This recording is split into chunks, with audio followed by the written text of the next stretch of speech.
So I will create the problem first and then go find the solution.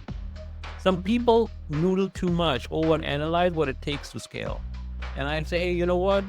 Create that filter at the top so big that you're almost in a panic situation. Like, oh my gosh, I sent this 50,000 letters. I don't even know what to do with. Create that problem. Go ahead and create that problem. Okay. You'll be sweating for the first month, second month, third month. By the third month, you have figured it out. You hire the right people. My guest today is Anshul Sharma, CEO of Gold Soil Realty Investments. They've done 100 deals for 3 or 4 years in a row. Anshul holds an MBA in strategic leadership and marketing. He's a former product marketing program manager at Dell. He's crushing it. You can find him online at Gold Soil Realty Investments on Facebook.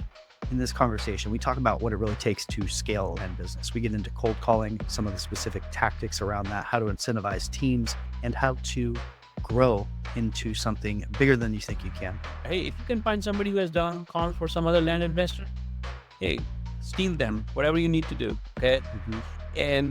But if you can find that person, it's hard to find those people because good people are working for great bosses already. Okay. Let's be honest. Okay. So I look for transferable skills. The Legends of Land Show.